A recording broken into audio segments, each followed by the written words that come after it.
You are listening to the Life of Jesus Christ in a Year from the Visions of Anne Catherine Emmerich from TAN. I'm Father Edward Looney, and each day I will be reading and offering commentary to guide you through Anne Catherine Emmerich's magnificent mystical revelations. In addition to listening, you can follow along with the 4-volume hardcover set of the Life of Jesus Christ and Biblical Revelations available from TAN. Before we get to today's reading, though, let us ask the intercession of our venerable author. O blessed Anne Catherine Emmerich, devout and pious follower of Christ, who patiently endured the frailty of this mortal condition, who humbly received the honorable marks of Christ Jesus on your hands, feet, side, head, and chest, the marks which you were blessed by the Lord to witness for yourself in his own sufferings. We graciously ask for your intercession with God, that we sinners may be forgiven of our sins, be drawn more completely into spiritual communion with Christ our Lord and our Savior. We ask this in the name of the most holy Lamb of God, through the intercession of Holy Mary, our Mother. Amen. Today is day number 247. Today we are reading number 2, Jesus' solemn entrance into Jerusalem. Jesus, with Peter, John, James, and Lazarus, and the Blessed Virgin, with 6 of the holy women, remained hidden at Lazarus's. They were in the same subterranean apartments in which Lazarus lay concealed during the persecution that had risen against him. These apartments were under the rear of the building and were comfortably fitted up with carpets and seats. Jesus, along with the 3 apostles and Lazarus, was in a large hall supported by pillars and lighted by lamps, while the holy women were in a 3-cornered apartment shut in by gratings. Some of the other apostles and disciples were at the disciples near Bethania, and the rest in other places. Jesus told the apostles that next morning would usher in the day of his entrance into Jerusalem, and he directed all the absent apostles to be summoned. They came, and he had a long interview with them. They were very sad. Toward the traitor Judas, Jesus was gracious in manner. It was to him that he entrusted the commission to summon the disciples. Judas was very fond of such commissions, for he was desirous to pass for a person of some consequence and importance. After that, Jesus propounded to the holy women and Lazarus a great parable which he explained. He began his instruction by speaking of paradise, the fall of Adam and Eve, the promise of Redeemer, the progress of evil, and the small number of faithful laborers in the garden of God. From this he went on to the parable of a king who owned a magnificent garden. A splendidly dressed lady came to him and pointed out near his own a garden of aromatic shrubs, which belonged to a good, devout man. She said to the king, "Since this man has left the country, you should purchase his garden and plant it with aromatic shrubs." But the king wanted to plant garlic and similar strong-smelling herbs in the poor man's garden, although the owner looked upon it as a sacred spot, in which he desired to see only the finest aromatics. The king caused the good man to be called and proposed that he should remove from the place or sell his garden to him. Then I saw the good man in his garden. I saw that he cultivated it carefully and was desirous of keeping it. But he had to suffer great persecutions. His enemies went even so far as to attempt to stone him in his own garden, and he fell quite sick. But at last the king, with all his glory, came to naught, while the good man, his garden, and all belonging to him prospered and increased. I saw this blessing spreading out like the branches of a tree, and filling all parts of the world. I saw the whole parable while Jesus was relating it. It passed before me in tableau, and looked like a true history. The flourishing of the good man's garden was shown me under the figure of gain, of growth, of the development of all kinds of shrubs, also as a watering by means of far-flowing streams, as overflowing fountains of light, and as floating clouds dissolving in rain and dew. The blessing arose from these sources and spread around and abroad even to the ends of the earth. Jesus explained this parable as having reference to paradise, the fall of man, redemption, the kingdom of this world, and the Lord's vineyard in it. This vineyard, Jesus said, would be attacked by the prince of the world, who would ill-treat in it the Son of God, to whom the Father had entrusted its care. The parable signified also that as sin and death had begun in a garden, so the passion of him who had taken upon himself the sins of the world would begin in a garden, and that after satisfying for the same, the victory over death would be gained by his resurrection in a new garden. This instruction was followed by a short repast, after which Jesus continued to speak with the disciples, who, as soon as it grew dark, had gathered in the neighboring homes. Early next morning, Jesus sent Menziar and Silas to Jerusalem, not by the direct route, but by a road that ran through the enclosed gardens and fields near Bethphage. They were commissioned to make that road passable by opening the hedges and removing the barriers. He told them that in the meadow near the inn outside Bethphage, through which ran the road, they would find a she-ass with her foal. They should fasten the ass to the hedge, and if questioned as to why they did that, they should answer that the Lord would have it so. Then they should remove every obstruction from the road leading to the temple, which done, they were to return to him. I saw the two setting out on their journey, opening the hedges and removing all obstructions from the way. The large public house, near which asses were grazing in a meadow, had a courtyard and fountain. The asses belonged to some strangers who, on going to the temple, had left their beasts here. The disciples bound the she-ass as directed and let the foal run at large. Then I saw them continuing their journey to the temple, and on the way putting it to one side, whatever might prove an obstruction. The vendors of eatables, whom Jesus had recently dispersed, had again taken up their stand at a corner near the entrance to the temple. The two disciples went to them and bade them retire, because the Lord was about to make his solemn entrance. After they had thus executed all points of their commission, they returned to Bethphage by the direct route, the other side of Mount Olivet. Meanwhile, Jesus had sent a band of the eldest disciples to Jerusalem by the usual route with orders to go, some to the house of Mary Marcus, others to that of Veronica, to Nicodemus, to the sons of Simeon, and to friends like them, and notify them of his approaching entrance. After that, he himself, with all the apostles and the rest of the disciples, set out for Bethphage. The holy women, headed by the Blessed Virgin, followed at some distance. When the party reached a certain house on the road surrounded by gardens, courtyards, and porticos, they paused for a considerable time. Jesus sent two of the disciples to Bethphage with covers and mantles, which they brought with them from Bethania, in order to prepare the ass of which they had been directed to say that the Lord had need. Meantime, he instructed the immense crowd of people that had gathered under the open portico. The latter was supported by polished pillars, between which the holy women took up a place to listen to him. Jesus stood on an elevated platform. The disciples and the crowd filled the courtyard. The portico was ornamented with foliage and garlands. The walls were entirely covered with them, and from the ceiling depended very fine and delicate festoons. Jesus spoke of foresight and of the necessity of using one's own wits, for the disciples had questioned him upon his taking that by route. He answered that it was in order to shun unnecessary dangers. One should protect himself, he said, and take care not to leave things to chance. Therefore, he had beforehand ordered the ass to be bound. And now Jesus arranged his procession. The apostles he ordered to proceed two and two before him, saying that from this moment and after his death, they should everywhere head the community, the church. Peter went first, followed by those that were to bear the gospel to the most distant regions, while John and James the Less immediately preceded Jesus.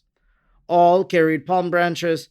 As soon as the two disciples that were waiting near Bethphage spied the procession coming, they hurried forward to meet it, taking with them the two animals. The she-ass was covering with trappings that hung to its feet. The head and tail alone being visible. Jesus now put on the beautiful festal robe of fine white wool, which one of the disciples had brought with him for that purpose.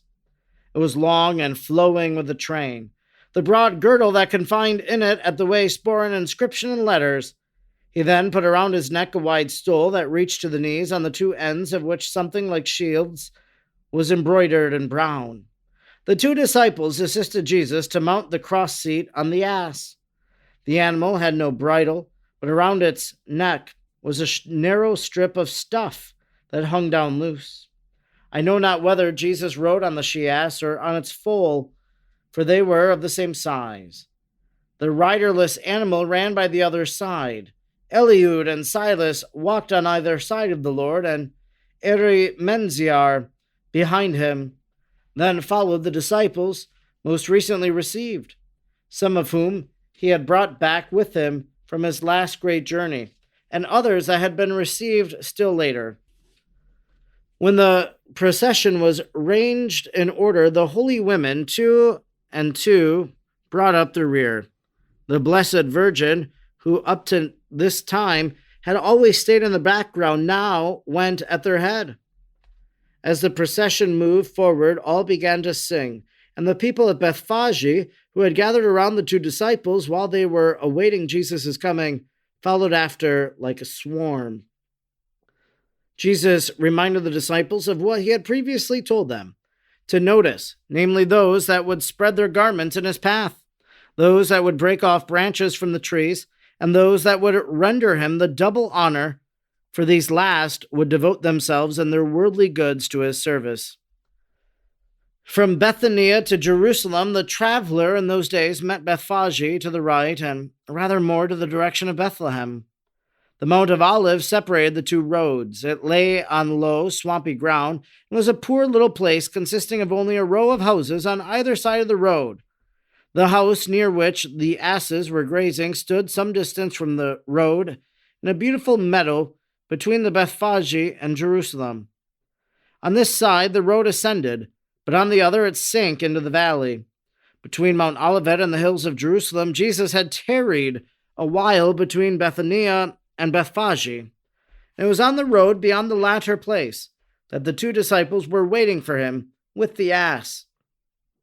In Jerusalem, the vendors and people whom Eri Menziar and Silas had that morning told to clear the temple, because the Lord was coming, began straightway and most joyfully to adorn the road. They tore up the pavement and planted trees, the top branches of which they bound together to form an arch, and then hung them with all kinds of yellow fruit, like very large apples. The disciples that Jesus had sent on to Jerusalem, innumerable friends who had gone up to the city for the approaching feast. The roads were swarming with travelers, and many of the Jews that had been present at Jesus' last discourse crowded to that side of the city by which he was expected to enter. There were also many strangers in Jerusalem. They had heard of the raising of Lazarus, and they wished to see Jesus. Then, when the news spread that he was approaching, they too went out to meet him. The road from Bethphage to Jerusalem ran through the lower part of the valley of Mount Olivet, which was not so elevated as the plateau upon which the temple stood. Going up from Bethphage to the Mount of Olives, one could see, though, the high hills that bordered the route on either side, the temple standing opposite. From this point to Jerusalem, the road was delightful, full of little gardens and trees. Crowds came pouring out of the city to meet the apostles and disciples, who were approaching with songs and canticles. At this juncture, several aged priests in the insignia of their office stepped out into the road and brought the procession to a standstill. The unexpected movement silenced the singing.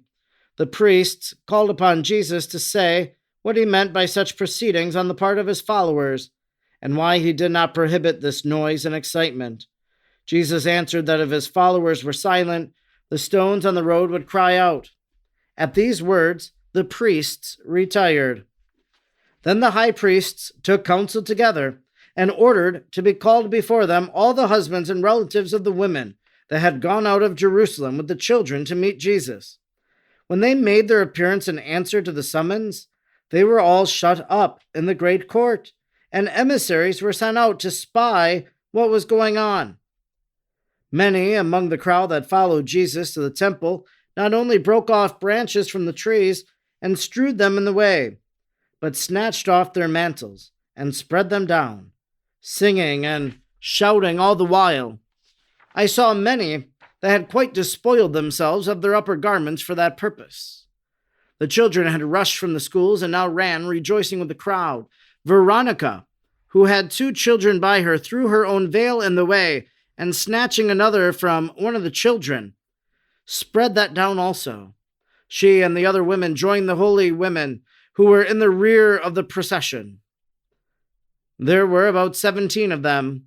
The road was so thickly covered with branches, garments, and carpets that the procession moved on quite softly through the numerous triumphal arches that spanned the space between the walls of either side. Jesus wept, as did the apostles also, when he told them that many who were now shouting acclamations of joy would soon deride him, that a certain one would even betray him. He looked upon the city and wept over its approaching destruction. When he entered the gate, the cries of joy became still greater. Many sick of all kinds had been led or carried thither. Consequently, Jesus frequently halted, dismounted, and cured all without distinction. Many of his enemies had mingled with the crowd, and they now uttered cries with a view to raise an insurrection. The nearer to the temple, the more magnificent was the ornamentation of the road. On either side, hedges had been put up to form enclosures in which little animals with long necks, kids and sheep, all adorned with garlands and wreaths around their neck, were skipping about as if in little gardens. The background of these enclosures was formed of bushes. In this part of the city, there were always, and especially toward the Paschal feast, chosen animals for sale, pure and spotless, destined for sacrifice, to move from the city gate to the temple. Although a distance of about half an hour only, the procession took 3 hours. By this time, the Jews had ordered all the houses as well as the city gate to be closed, so that when Jesus dismounted before the temple and the disciples wanted to take the ass back to where they had found it, they were obliged to wait inside the gate till evening. In the temple were the holy women and crowds of people. All had to remain the whole day without food, for this part of the city had been barricaded. Magdalene was especially troubled by the thought that Jesus had taken no nourishment. When, toward evening, the gate was again opened, the holy women went back to Bethany, and Jesus followed later with the apostles. Magdalene worried because Jesus and his followers had no refreshment in Jerusalem. Now, prepared a meal for them herself, it was already dark when Jesus entered the courtyard of Lazarus' dwelling. Magdalene brought him a basin of water, washed his feet, and dried them with a towel that was hanging over her shoulder.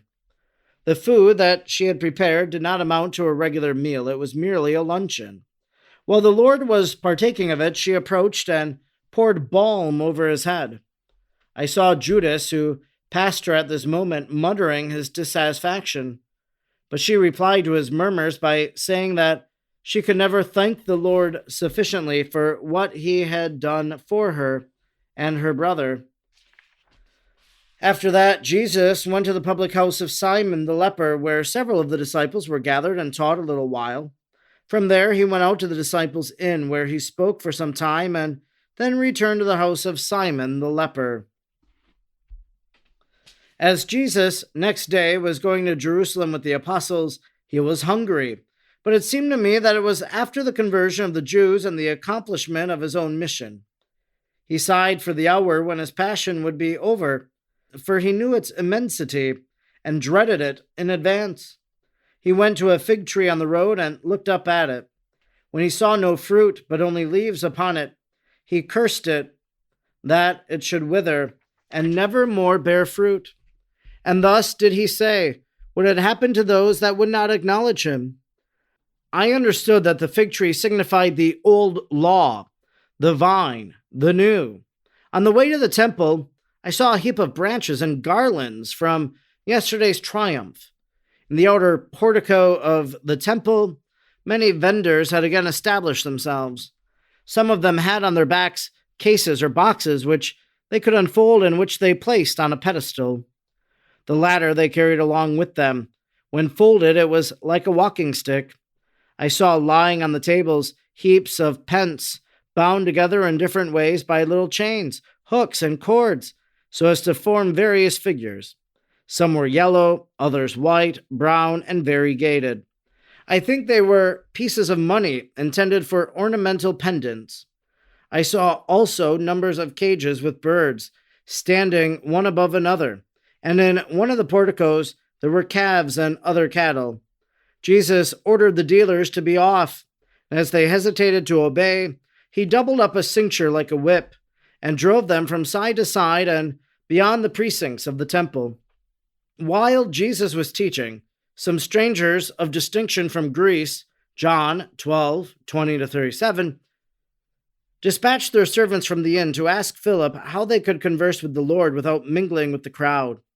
Philip passed the word to Andrew, who in turn transmitted it to the Lord. Jesus replied that he would meet them on the road between the city gate and the house of John Mark, when he should have left the temple to return to Bethania. After this interruption, Jesus continued his discourse. He was very much troubled, and when with folded hands he raised his eyes to heaven, I saw a flash of light descend upon him from a resplendent cloud, and heard a loud report. The people glanced up frightened and began to whisper to one another, but Jesus went on speaking. This was repeated several times, after which I saw Jesus come down from the teacher's chair, mingle with the disciples in the crowd, and leave the temple. When Jesus taught the disciples, threw around him a white mantle of ceremony which they always carried with them, and when he left the teacher's chair, they took it off, so that, clothed like the others, he could more easily escape the notice of the crowd. Round the teacher's chair were 3 platforms, one above the other, each enclosed by a balustrade, which was ornamented with carving and, I think, molding. There were all sorts of brown heads and knobs on them. I saw no carved images in the temple, although there were various kinds of ornamentation, vines, grapes, animals for sacrifice, and figures like swathed infants, such as I used to see Mary embroidering. It was still bright daylight when Jesus and his followers reached the neighborhood of John Mark's house.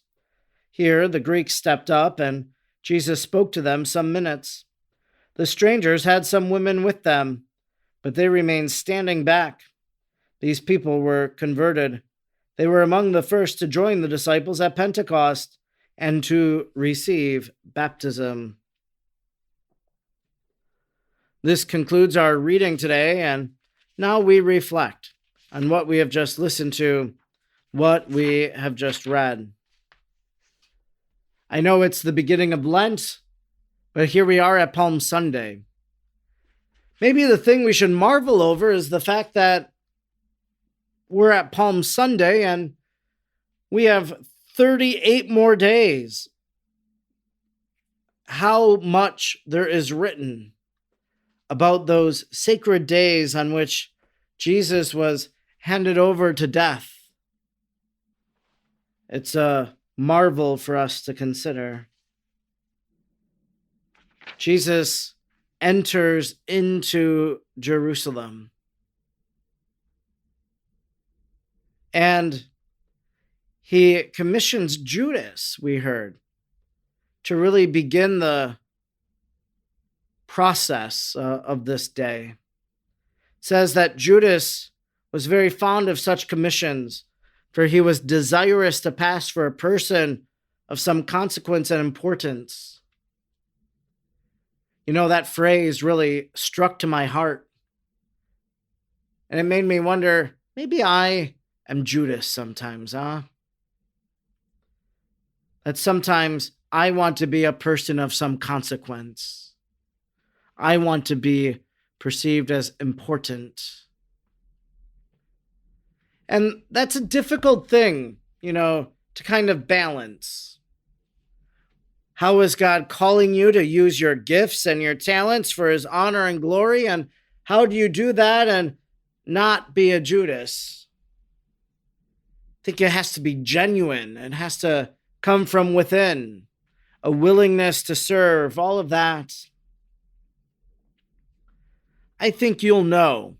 Examine your conscience, and you'll know if you're Judas or not.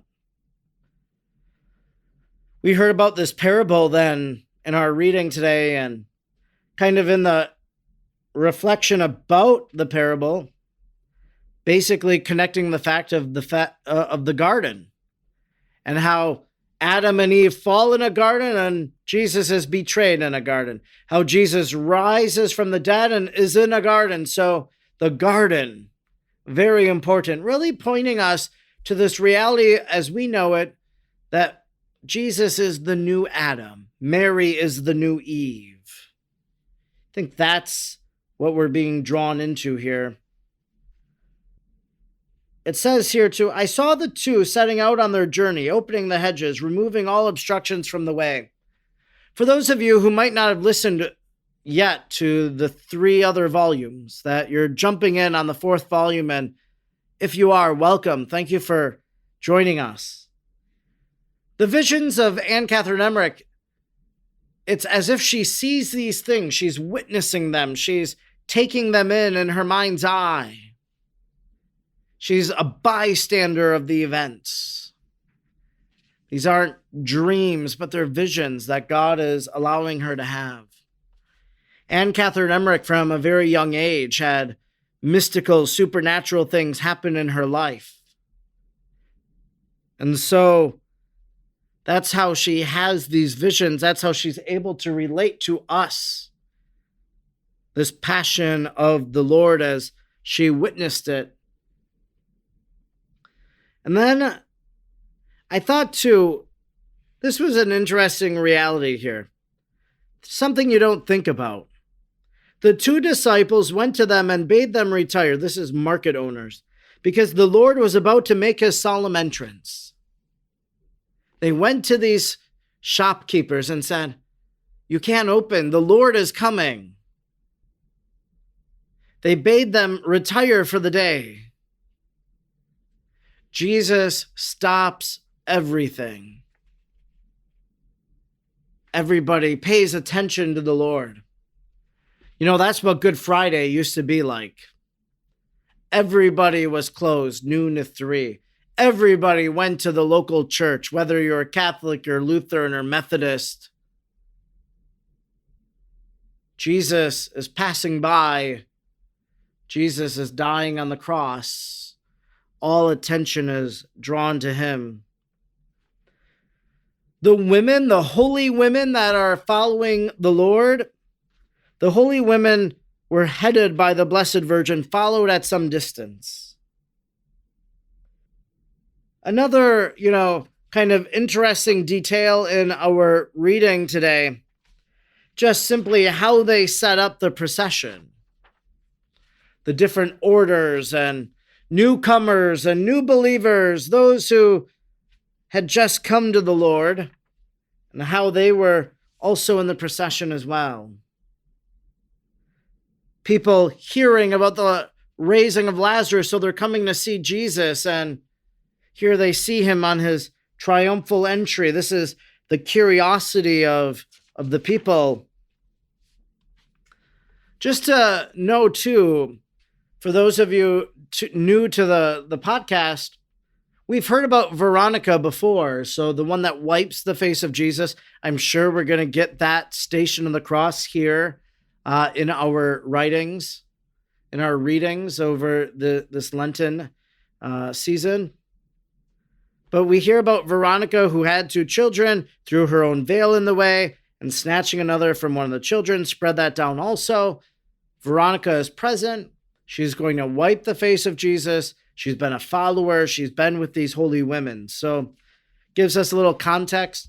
Also, too, Anne Catherine Emmerich inserts here that Mary Magdalene is the Mary of Bethany. Says that, she could never thank the Lord sufficiently for what he had done for her. So the dispelling of the demons, restoring her to grace, and her brother, that's Lazarus. So that's the connection here. Magdalene was especially troubled by the thought that Jesus had taken no nourishment. She's worried about the fact that he's hungry. And then she's going to be there underneath the cross when he's thirsty. She's concerned about his hunger here. Just imagine what that moment of the crucifixion is like for her. Surely we've thought about Mary in that role, but what about Mary Magdalene? Kind of given a new appreciation, new insight into her today through this reading. This brings us to an end of our reading and reflection for today. Please be sure to subscribe to the podcast and sign up for email notifications at emrickpodcast.com and use coupon code ACE25 to save 25% off your next order at tanbooks.com. I hope that you'll join us next time as we continue meditating on the life of Jesus Christ and biblical revelation with the help of Blessed Anne Catherine Emmerich. Please share this podcast with others. Invite them to journey along with us through the passion of Jesus. They could catch up still. And please rate and review it, especially over on Apple Podcasts and Spotify. Leave a comment wherever you are listening. Till next time, may God bless you and Mary pray for you.